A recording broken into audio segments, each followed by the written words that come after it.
What was tithe used for? What was the tithe used for? Now, to answer this question, we're not going to guess, we're not going to surmise. We're going to go to the Bible. Let's go to Numbers chapter 18 and verse 24. But the tithes of the children of Israel, right? Notice what it's saying, but the tithes of. In other words, the tithes which come from the children of Israel. No other nation was commanded to tithe. Babylonians weren't commanded to tithe. Egyptians were not commanded to tithe.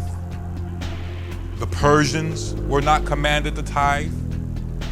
But the Israelites were commanded to tithe. Everybody got that so far?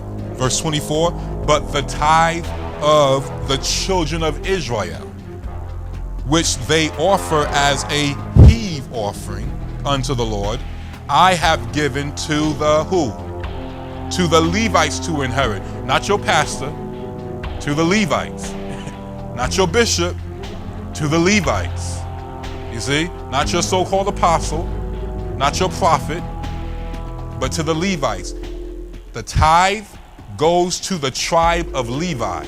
The 11 tribes of Israel was commanded to bring their tithe of their corn, their wine, the increase of the land and their flocks, to bring that to the whole entire tribe of Levi. And that's a whole lot of food. You're talking 11 tribes, more than 600,000 men, not counting women and children, and they got all this land, and they got all these crops, and 1/10 of their crops and 1/10 of their animals are going to this one tribe called Levi. You're talking about, oh my goodness, just animals for days. You just look in the crowd, you want to see cows and goats and grain, corn, all kinds of stuff. Now imagine all that being brought to one tribe. The Levites, I have given to the Levites to inherit. This is their inheritance. Now we all know that the Levites is not a spiritual group. It's a physical people, right? Sometimes people try to spiritualize everything. The Levites is a real people. I mean, you could touch them. They bleed. They're a physical people. It's not a metaphor. Levites are not a metaphor. They are a real people, and tithes goes directly to the Levite. Now I'm going to show you something powerful. Every time you bring something to the Levite, according to the Bible, you're bringing it to God. Every time. Whether you gave them an offering, whether you gave them tithes. This is why the Father says, bring ye all the tithes into my storehouse. Because the Levites were representatives of him. You see? So when you gave to the Levite, you was giving it actually unto the Lord. So let's keep going. I have given it to the Levites to inherit. Therefore, I have said unto them, among the children of Israel, they shall have no inheritance. Now, we all know, and we don't have time to go into it in this lesson, but we know that the Levites was not allowed to have other jobs. Their job was the temple and service of the Lord, right? And this is very key, because many pastors today will say the tithes belong to them. Meanwhile, they got a side business. They got a record company. They got a publishing company, right? They got a little daycare center that they own. Yet they still claim that the tithes come to them. Well, the Levites had no other inheritance. Levites didn't even own land. The land had to be given to them by the 11 tribes of Israel. This is very, very, very important. So, verse 25, and the Lord spake unto Moses, saying, thus speak unto the Levites, and say unto them, when you take of the children of Israel the tithes which I have given you from them for your inheritance, then you shall offer up a heave offering of it for the Lord, even a 10th part of the tithe. And this your heave offering shall be reckoned unto you as though it were the corn of the, watch this, as though it was the corn of the threshing floor, and as the fullness of the winepress. Thus ye shall offer an heave offering unto the Lord of all your tithes, which you shall receive of the children of Israel. And you shall give the Lord's heave offering to who? Y'all with me? Shall give it to Aaron the priest. Now, this is very important. We got to understand this. Every priest is a Levite, but every Levite is not a priest. Right? Aaron was a Levite. Moses was a Levite. But God chose Aaron's sons to become priests. And the rest of the Levites were servants to the priests. So in the tabernacle, all sacrifices were done by priests. This is why King Saul got in trouble, because he went to offer a sacrifice. He's not a Levite, he's not a priest. Only priests are allowed to offer sacrifices on the altar, and that's why he got in trouble.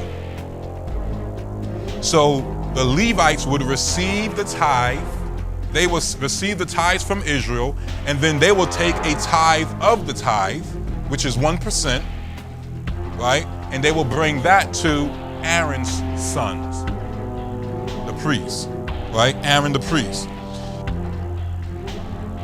Now, one of the things that's also interesting, we got to talk about this because I think this is very crucial. Tithing was a national commandment. You see? And what do we mean by that? This is something that all of Israel partook in. So this was a national thing. And why is it so important to understand that it was a national commandment? Because this commandment was given to the 11 tribes, and the 11 tribes gave their tithes to the one tribe, which was Levi.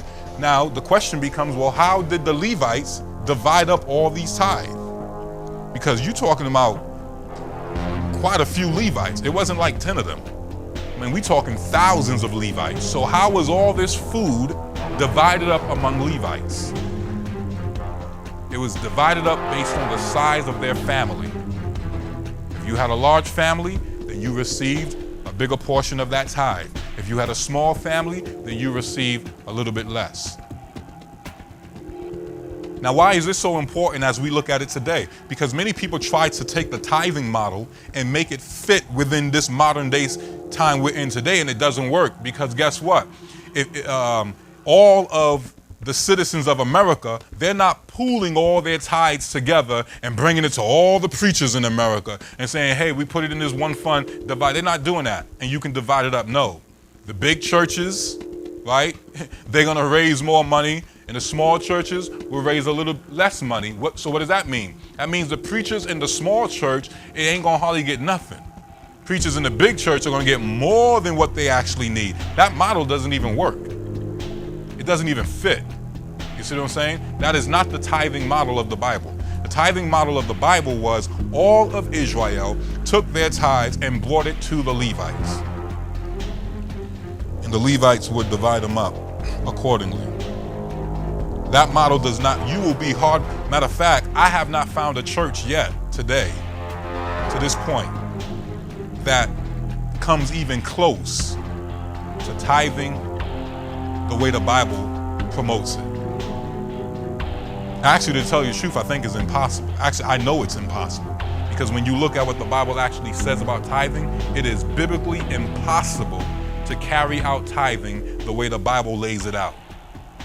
One of those scriptures is Deuteronomy chapter 26 and verse 12, and Nehemiah chapter 10 and verse 38.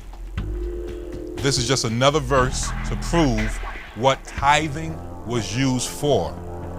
And what you will discover is that nowhere in the Bible, and hear me as clearly as you can, even those of you who's connected by the internet and those of you who may be watching this video on the internet or watching it by television, understand very clearly that nowhere in the Bible was tithing used to build a building, a temple, or a synagogue. Nowhere. At the end of the day, how could you use corn to build a building, right? How could you use a cow to build a temple? You can't. You eat those things. Nowhere in the Bible was tithing used to promote evangelistic efforts. Nowhere.